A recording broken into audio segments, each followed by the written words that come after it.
PHP propose ce que l'on appelle des fonctions. Les fonctions sont là chacune pour rendre un service bien particulier. Par exemple, il existe une fonction qui permet de mélanger au hasard les lettres d'un mot, ou encore une fonction qui permet de retrouver la position d'un mot au sein d'une phrase. PHP propose tout un tas de fonctions, et si ça ne vous suffit pas, vous pouvez créer vous aussi vos propres fonctions. Les fonctions sont une autre des briques de base indispensables du langage PHP. Ce sont des éléments à qui on envoie en général une valeur et qui nous renvoient un retour après avoir fait des calculs sur cette valeur. Je vais vous montrer un exemple parce qu'il existe de nombreuses fonctions déjà incluses dans le langage PHP qui font déjà tout un tas de choses. Par exemple, il existe une fonction qui calcule le nombre de caractères dans une phrase. Si je fais une variable $phrase égale bonjour, je suis une phrase, et qu'on se demande combien de caractères il y a dans cette phrase, eh bien, on peut écrire $nombre de caractères comme ceci, égale strlen, c'est le nom de la fonction à qui on envoie la phrase, comme ça. Je vais enregistrer le fichier pour qu'on y voit un peu plus clair avec des couleurs.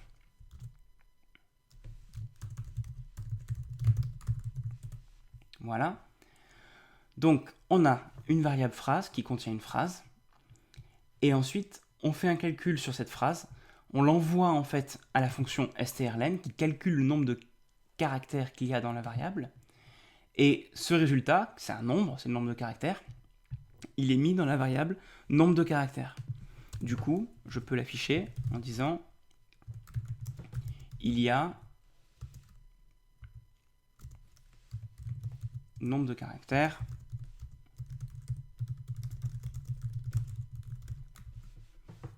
comme ceci. J'écris il y a le nombre de caractères dans cette phrase. On peut le tester.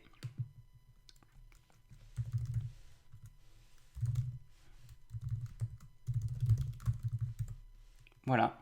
Et là, on voit que la fonction nous a renvoyé 27 parce que on affiche il y a 27 caractères dans cette phrase. Si je la complète d'ailleurs, bonjour, je suis une phrase un peu plus longue. J'actualise et on voit que cette fois on nous dit qu'il y a 46 caractères. C'est vraiment important de bien comprendre ce principe de base qui est qu'on envoie en général des paramètres à une fonction, comme ici, par exemple la phrase, on peut envoyer d'autres variables aussi. La fonction fait des calculs et nous renvoie un retour. Des fois on a des fonctions à qui on n'envoie rien du tout, c'est-à-dire comme ceci, et qui ne renvoient rien, mais elles se contentent d'exécuter des actions. Ça, c'est aussi possible. Ça dépend des fonctions. On peut tester, si vous voulez, avec une autre fonction qui est déjà incluse dans le langage PHP pour bien comprendre le principe. Là, on peut faire un appel plutôt à strshuffle, comme ceci, qui, elle, a pour mission de mélanger au hasard les caractères d'une phrase. Donc là, on va créer une autre variable, phrase mélangée, qui contiendra les caractères mélangés de la phrase. Et on va juste afficher la phrase mélangée, comme ceci. On regarde ce qui se passe. Et voilà, vous voyez que tous les caractères s'y retrouvent, mais ont été mélangés. Et en plus, ça change à chaque exécution de la page, parce qu'à chaque fois, aléatoirement, il va mélanger les caractères de la phrase. Donc si j'actualise à nouveau, vous voyez que les caractères ont changé, j'actualise, ils ont encore changé, etc., etc., etc.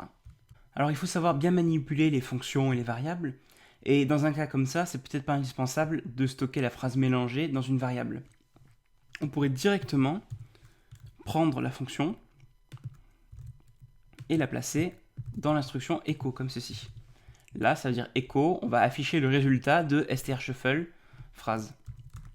On peut tester, et on voit que ça marche aussi. Ça évite de passer par une variable intermédiaire. Et d'ailleurs, si on voulait même aller encore plus loin, on pourrait enlever la variable phrase et directement envoyer à la fonction ma phrase, comme ceci. Et vous voyez que ça fonctionne. Une autre fonction que je vous propose d'essayer, c'est la fonction date, qui elle peut faire des calculs et peut vous retourner le numéro du jour dans le mois, le numéro du mois, le numéro de l'année, l'heure, les minutes et les secondes à l'heure actuelle. Par exemple, là, si j'écris date et que je lui envoie D, comme ça va demander le numéro du jour. J'enregistre, j'actualise ici, et on voit qu'on est le 12e jour du mois.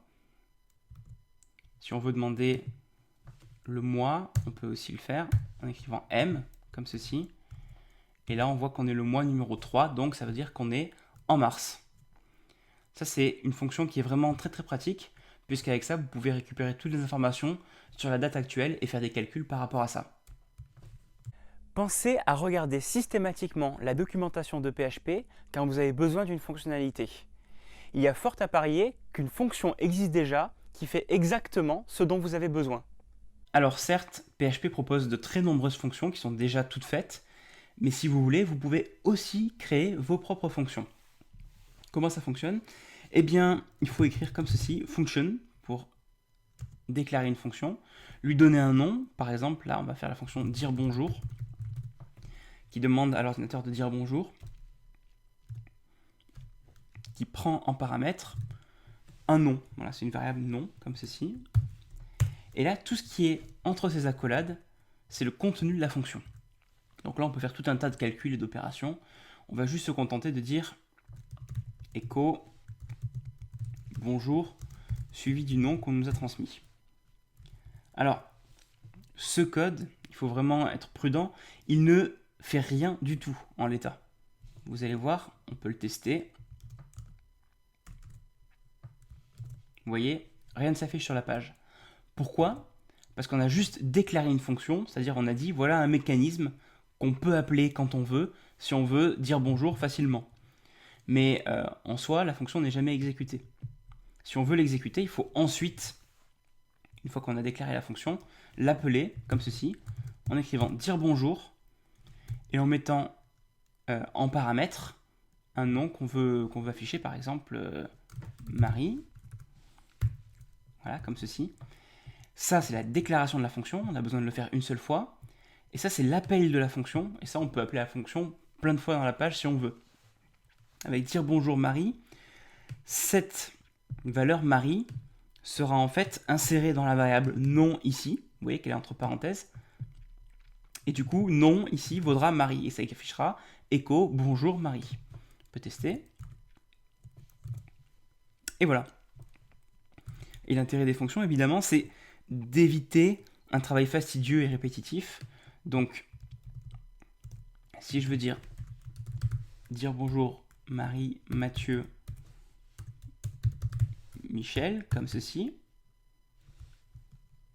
j'enregistre et on va afficher bonjour Marie, bonjour Mathieu, bonjour Michel, comme ceci. Alors évidemment, j'ai pas mis de balise de paragraphe, donc du coup tout s'écrit d'affilée. Ça se règle facilement parce que du coup, vous voyez, j'ai juste besoin de modifier à un endroit, ici, dans la fonction, et ça va le faire marcher pour chacun des appels à dire bonjour. Cette fois, il y aura désormais une balise de paragraphe et tout se mettra bien à la ligne. On peut tester, et voilà, ça fonctionne super bien.